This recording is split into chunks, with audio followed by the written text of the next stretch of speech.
KBS 대전 생생뉴스.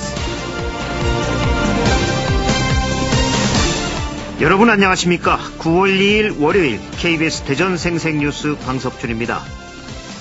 요즘 자녀 문제로 홍역을 치르는 사람들이 많습니다. 부정 채용, 부정 입학, 부정 논문 등이 세간에 알려지면서 비난이 쏟아지고 있습니다. 부모도 부모지만 당사자인 자녀들도 큰 고통 속에 있을 겁니다. 또 부정한 방법으로 자란 자녀가 무엇을 배우겠습니까? 지금은 차라리 그러지 말 것을 하며 후회하고 있을지도 모릅니다. 하지만 부정 채용과 부정 입학 등은 자신들의 문제로 끝나지 않습니다. 정원이 정해져 있을 경우 이들의 부정행위 때문에 떨어진 사람들이 분명히 있습니다. 이들은 인생에서 큰 것을 빼앗긴 것입니다. 그래서 젊은이들이 분노하고 있습니다. 혹자는 청년들의 영린을 건드렸다고도 말합니다. 이 부분이 명확히 해결되지 않으면 청년들이 우리 사회에 거는 기대와 희망은 심각한 상처를 받게 됩니다. 1세기 로마의 지식인이었던 세네카는 말했습니다. 내일을 걱정 없이 맞이할 수 있는 자가 가장 행복한 사람이라고 말입니다. 우리는 그것을 발 뻗고 잔다고 표현해왔습니다.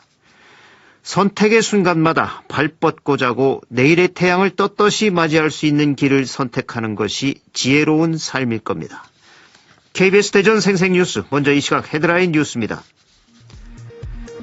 추석과 본격적인 수확철을 앞두면서 농기계로 인한 사고가 부쩍 늘고 있습니다. 실제 농기계 사고의 절반 이상이 가을철에 집중되고 있는데 특히 고령 농민들의 사고가 잦아 주의가 요구됩니다. 추석이 다가오면서 많은 분들이 부모나 친척, 지인들에게 선물 사드릴 계획을 세우실 겁니다. 과대 포장과 함께 플라스틱 포장으로 인한 환경오염이 항상 문제로 거론됐는데 친환경적인 선물 세트가 속속 선보이고 있습니다. 부여군이 부수산성 안에 일제가 만든 지하시설물의 철거 여부를 고민하고 있습니다. 해당 지하시설물은 일제강점기 부여신궁이라는 신사를 짓기 위해 만들다 해방되면서 중단된 것으로 현재는 지상의 백제의 충신을 기르기 위한 삼충사가 들어서 있습니다. 최근 상가 불법 선분양 논란이 일었던 대전 유성복합터미널 조성사업과 관련해 지난달 말까지 체결하기로 한 토지 매매 계약이 11일로 연기됐습니다. 대전과 세종 충남교육청이 올해 1차 학교폭력 실태조사를 실시한 결과 피해를 당한 적이 있다는 응답이 지난해보다 증가한 것으로 나타났습니다. 올해 1학기 세종형 고교 학점제인 세종 캠퍼스형 공동교육과정 수료율이 70%를 넘는 것으로 나타났습니다. 프로야구 시즌 개막 전 트레이드 요청 등으로 물의를 일으킨 한화이글스 이용규 선수가 팀으로 돌아왔습니다. 이용규 선수는 선수로서는 해서는 안 되는 일을 했다며 선수단과 팬들에게 고개를 숙였습니다. 이 시각 헤드라인 뉴스였습니다.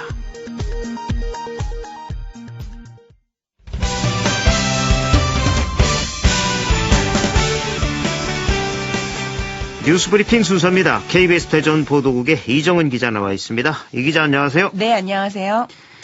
과학도시 대전의 미래 먹거리를 이끌어갈 성장 동력의 하나로 바이오 산업이 꼽히고 있는데 이 대전시가 바이오 클러스터 육성을 위한 바이오랩 센트럴 구축 사업에 본격 나선다고요. 네, 대전 지역의 바이오 벤처는 280여 개로 전국 세 번째 규모인데요. 이에 반해 대규모 실험 장비나 입주 공간은 부족한 형편입니다. 네. 이 같은 문제를 해결하기 위해 생명공학연구원 안에 바이오랩 센트럴이 2024년까지 구축됩니다.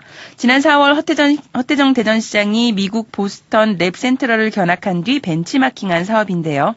대덕구와 국제과학벨트를 연결해 세계적인 바이오 클러스터로 육성할 계획인데 내년 정부 예산안에 첫 용역비 2억 원이 반영됐습니다. 최근 대전시가 신청한 바이오 분야가 정부의 규제 자유 특구에서 제외돼 아쉬움이 컸지만 이번 정부 예산안 반영으로 바이오 산업 성장에 청신호가 켜졌다는 평가입니다. 예, 이 미세먼지 최대 배출원 가운데 하나인 공장들은 대부분 중소업체다 보니 시설 개선이 쉽지 않은데 충청남도가 전국 처음으로 벙커 CU 사용업체와 손잡고 청정연료 전환 사업에 착수했다고요. 네, 공장들이 생산 공정에서 많이 쓰는 게 벙커 CU인데요. 미세먼지와 이산화탄소를 배출하는 주범으로 꼽히고 있지만 저렴한 비용 때문에 많이 쓰이고 있습니다. 이런 가운데 충청남도와 한국중부발전이 벙커 CU를 연료로 쓰는 아스콘, 벽돌, 사료 제조업체 30곳과 청정연료 전환 사업 업무 협약을 체결했습니다. 이에 따라 중부발전은 2021년까지 102억 원을 투입해 기업들의 벙커 CU 시설을 LNG와 LPG 시설로 교체하는 비용을 지원하게 됩니다. 이번 업체를 포함해 충남에서 벙커 CU를 쓰는 사업장 60곳이 모두 청정연료로 전환할 경우 연간 대기오염 물질 배출량이 현재 253톤에서 49톤으로 80% 이상 준다고 합니다. 충청남도는 이번 협약 체결에서 제외된 나머지 30개 기업에 대해서도 연차적으로 청정연료 전환을 유도해 나갈 방침입니다. 예, 자동차도 바꿔야지만 공장들도 바꿔야죠. 참 잘하는 일입니다. 얼마 전 검찰이 자수하러 온 수배자를 호송 직원이 없다며 돌려보내 수배자가 경찰에 가서 자수한 황당한 소식 전해드렸었는데, 그런데 이 수배자가 검찰청에 가기 전에 다른 경찰서에 가서 자수하려다 거부당한 사실이 추가로 드러났죠. 네, 지난 3월 대전지방검찰청에 자수를 하러 갔다가 거부당했던 폭행사건 벌금 수배자 A씨의 소식 얼마 전 전해드렸는데요. 당시 경찰서 유치장으로 A씨를 호송할 직원이 퇴근을 했다는 이유로 A씨를 돌려보냈었죠. 그런데 이 A씨가 당일 검찰청에 가기 30분 전 집 근처인 대덕경찰서에 먼저 자수를 하러 갔다 역시 거부당한 사실이 추가로 확인됐습니다. 네. 당시 당직 경찰관이 검찰에서 수배를 내린 사안이고 유치장이 없으니 검찰로 가라고 얘기했다고 하는데요. 이어 검찰에서까지 거듭 자수를 거부당한 A씨는 3번의 시도 끝에 결국 둔산경찰서에 가서야 자수를 할 수 있었습니다. 이 상황에 대해 대덕경찰서 측은 수배자 A씨에 대한 검찰의 형 집행장을 확인하려 신분증 제시를 요구했지만 신분증을 제시하지 않고 곧바로 경찰서를 나가 검거할 수 없었다고 해명했는데요. 형 집행장이 없이 검거하면 불법 체포라는 대법원 판결 이후 물리력 발동이 어려워졌다고 설명했습니다. 하지만 경찰과 검찰 모두의 안일한 대응으로 수배자는 자수를 위해 16km가 넘는 거리를 이리저리 옮겨 다녀야 했습니다. 예. 참 자수하기도 어려운 나라군요. 이 검찰과 경찰, 자신들이 이 사회에 왜 존재하는 건지 이 기본부터 다시 챙겨야 할 것 같습니다. 네. 지난 주말 프로야구 하나가 외야수 이용규 선수에게 내린 징계를 전격 해제했죠. 이용규 선수가 바로 대전구장을 찾았던데 어떤 말들이 오고 갔나요? 네, 어제 한화이글스의 외야수 이용규 선수가 대전구장을 찾았습니다. 지난 3월 시즌 개막을 일주일 앞두고 트레이드 요청 파문을 일으켜 구단으로부터 무기한 참가 활동 정지라는 중징계를 받은 뒤 5개월여 만입니다. 이용규 선수는 한용덕 감독과 동료 선수들을 만나 일일이 사과하고 팬들 앞에 고개를 숙였습니다. 선수로서는 해서는 안 될 잘못을 했다며 거듭 사과했는데요. 하나 구단은 그동안의 기여도와 야구 선수로서의 경력 등을 고려해 대승적 차원에서 징계를 해제했다고 설명했습니다. 한용덕 감독도 이용규 선수를 만나 고생했다며 마음고생해서 살 빠진 것 아니냐며 걱정과 안타까움을 내보이기도 했습니다. 정규 시즌 종료 한 달여를 앞두고 현재 탈꼴찌 싸움을 하고 있는 한화는 이용규 선수의 공백으로 올 시즌 내내 주전 외야수를 고민해야 했지만 1군 복귀는 일단 내년 시즌으로 미뤘습니다.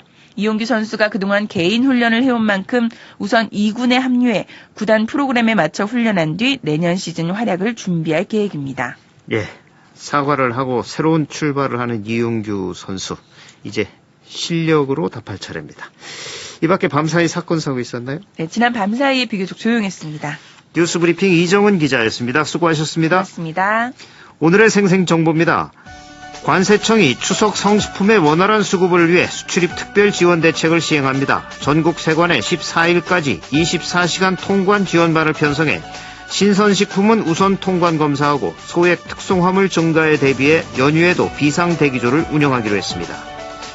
아산시가 다음 달 2일 이순신 체육관에서 열리는 아산 천안 일자리 박람회에 참가 기업을 모집합니다. 참여 희망 기업은 20일까지 참가 신청서를 작성해 아산시 종합일자리 지원센터로 제출하면 됩니다. 아산 장애인 국민체육센터에 충남 장애인 체력인증센터가 문을 열고 전문 체력 측정을 통해 개인별 맞춤형 운동 처방을 해주는 등 체계적인 건강관리를 시작했습니다.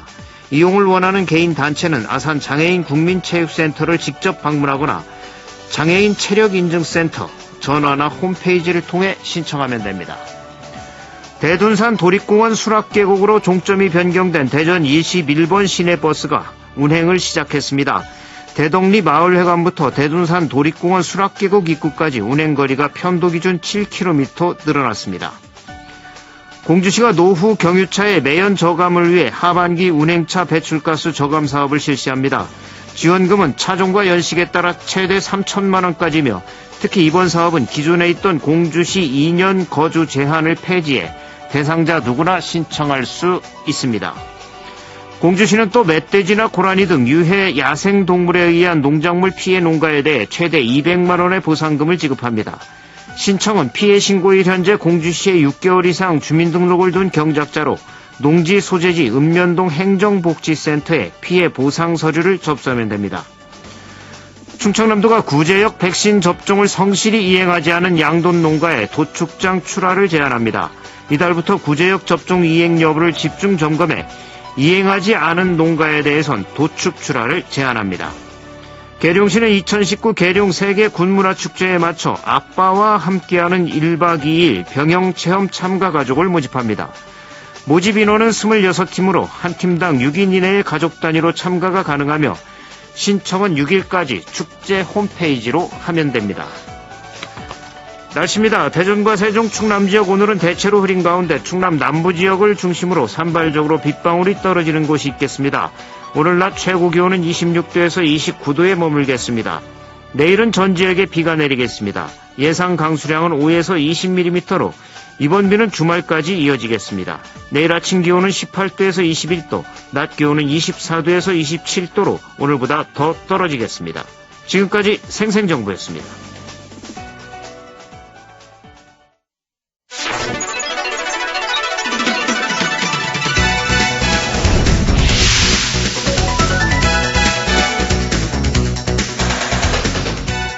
생생한 뉴스, 깊이 있는 이슈 분석. 여러분은 지금 방석준 앵커와 함께하는 KBS 대전 생생뉴스를 듣고 계십니다.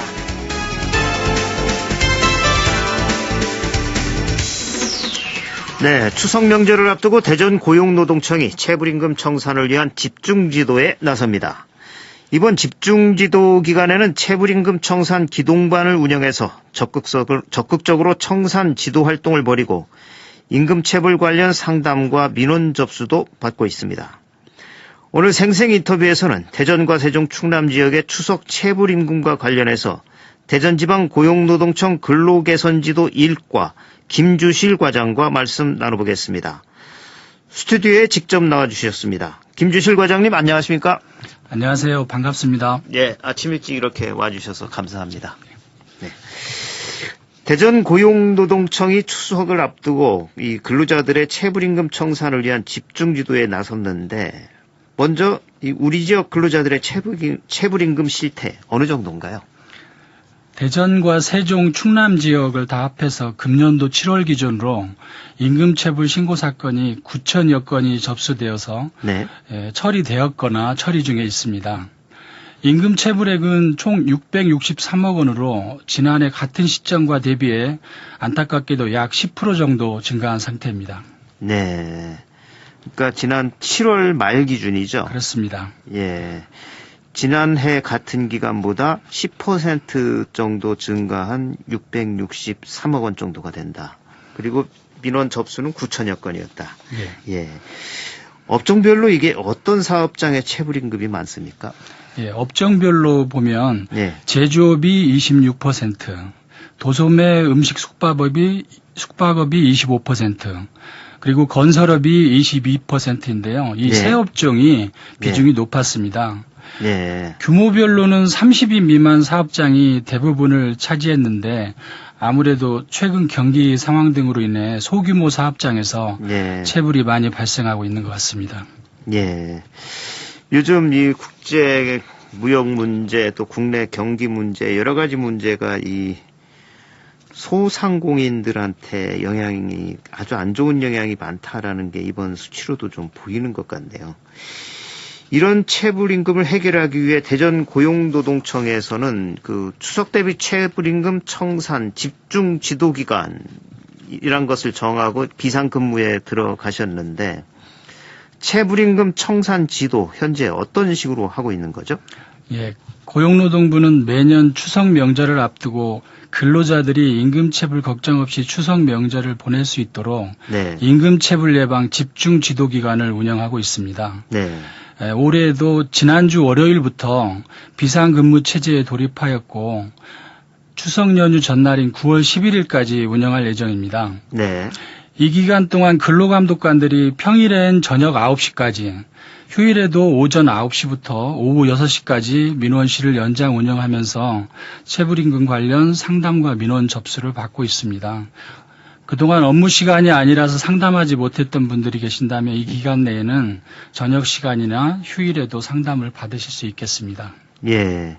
11일까지는 평일 9시까지 노동청에 가시면 그렇습니다. 상담을 받을 예. 수 있고 휴일 날도 낮에는 또 상담을 하실 수 있다. 예, 평일과 같은 근무 시간입니다. 예. 그리고 또 하나 이 집중 지도 기간 중에는 체불 청산 기동반을 운영하고 있는데요. 경찰, 자치단체 등 유관기관과 협력 체계를 구축하여 하고 있고 특히 10인 이상의 대규모 체불 사건 제보가 있으면 네. 현장에 출동해서 조기에 청산될 수 있도록 활동을 하고 있습니다. 네. 이 고의적으로 근로자들의 임금을 체불하는 경우도 있을 텐데 이런 경우에는 어떤 처벌이 이루어지죠? 근로기준법을 보면 사용자는 근로자가 퇴직한 경우에는 14일 이내에 임금, 퇴직금 등 일체의 금품을 지급하여야 합니다. 네. 이를 위반할 경우에는 3년 이하의 징역 또는 3천만 원 이하의 벌금형에 처하도록 되어 있습니다. 사업주분들이 통상 오해하는 부분이 네. 근로자에게 임금만 주면 위반 사항이 없다고 생각하시는데요.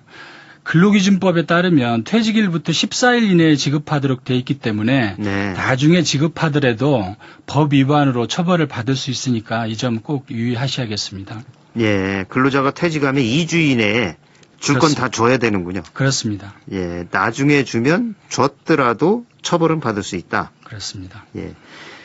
이게 근데 고의적이지 않고 정말 회사가 어려워져서 체불하는 경우에는 어떻게 좀 참작이 되나요? 어떻습니까?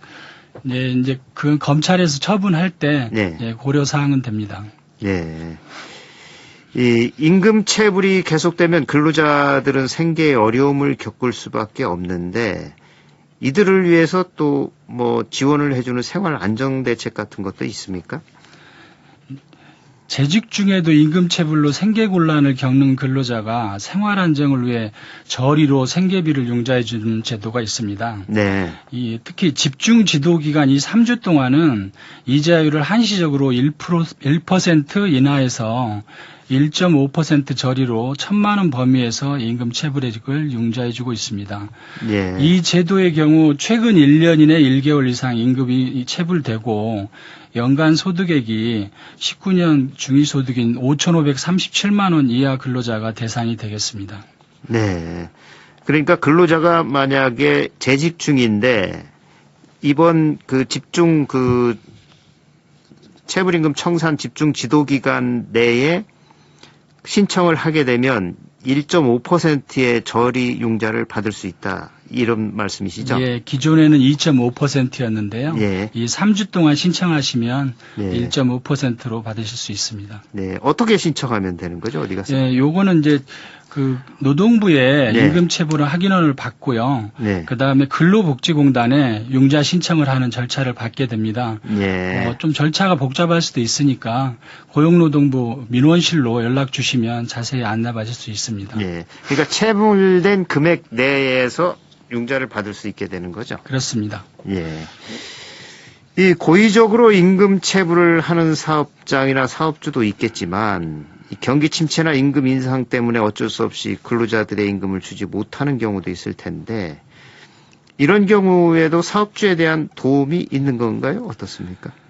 말씀하신 대로 경영이 어려워서 임금을 지급하지 못했는데 체불 청산 의지는 있는 사업주에게 예. 융자를 통해 임금 지급을 지원해주고 있습니다. 마찬가지로 집중지도 기간 동안은 이자율을 1% 인하해서 담보가 있는 경우에는 1.2%, 네. 신용은 2.7%의 이자율로 융자를 받을 수 있습니다. 사업장당 최고 7천만 원, 그리고 근로자 1인당 600만 원까지 받을 수 있게 됩니다. 예.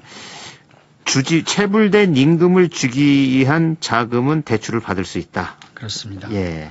이번 집중 지도 기간 내에 신청을 하면 담보가 있으면 1.2%, 없으면 신용대출로 2.7%의 이율로 받을 수 있답니다. 이건 또 어디 가서 신청하는 거죠? 이것도 마찬가지로 노동부와 근로복지공단이 예. 함께 협력 체계로 그렇게 지원하고 있습니다. 예. 그리고 이 체불임금이 있어도 제대로 사업주에게 요구하지 못하는 근로자도 있을 수 있고, 또 퇴직 근로자가 체불임금을 받지 못하는 경우도 있는데, 이들을 보호하는 방법이나 제도도 마련이 돼 있죠.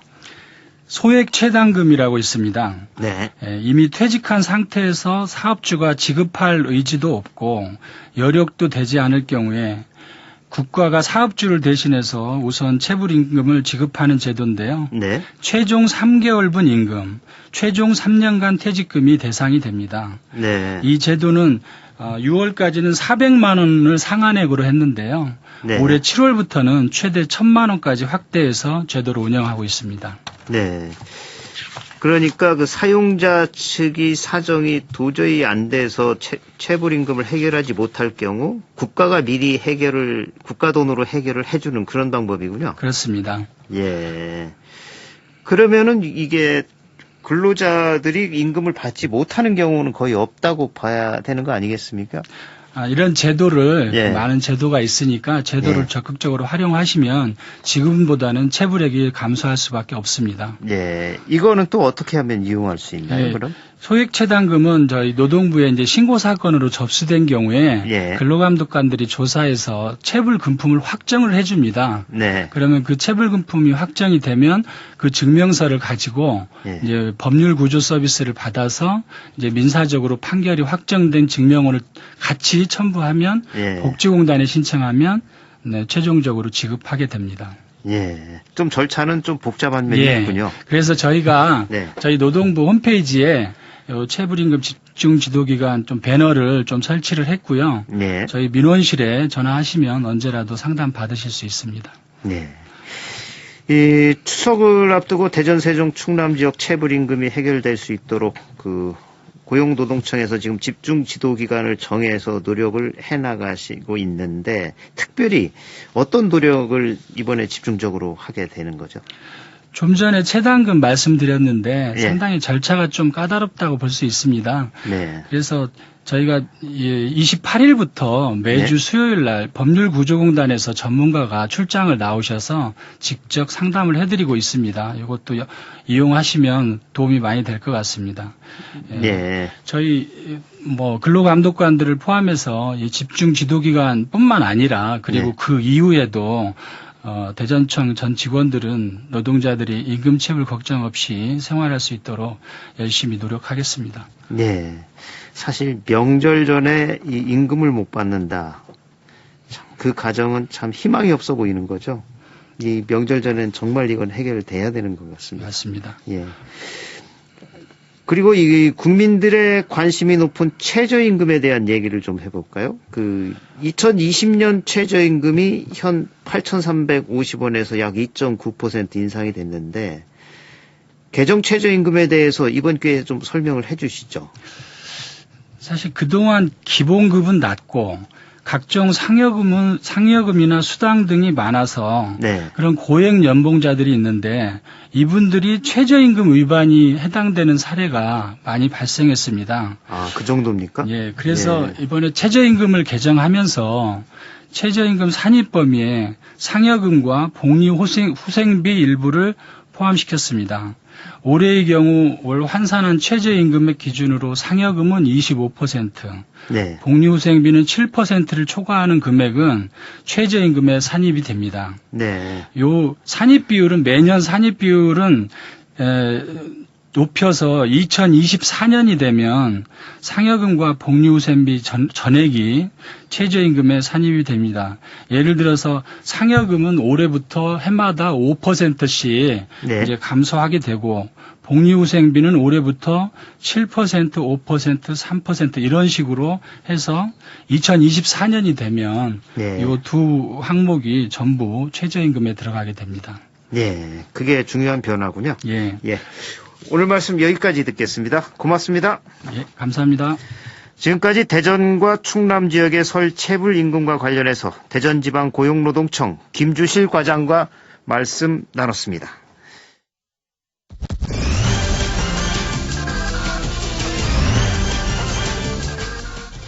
주간 브리핑입니다. 대전일보는 한국도 이달 내 100색 국가 제외, 금강일보는 100색 국가 제외 선언 한 달이 남긴 것, 이런 제목들을 각각 달고 일본을 한국의 100색 국가에서 제외하는 전략물자 수출입 고시 개정이 초읽기에 들어갔다는 소식 등 관련 소식들을 전했습니다.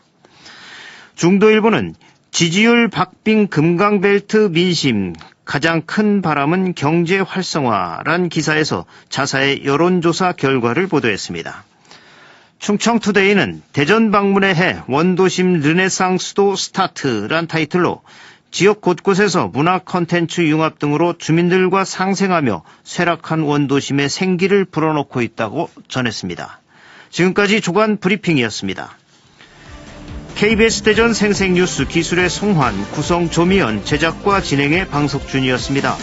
9월 2일 월요일 방송 여기서 마칩니다. 행복하고 평화로운 하루 보내시기 바랍니다. 내일 다시 뵙겠습니다.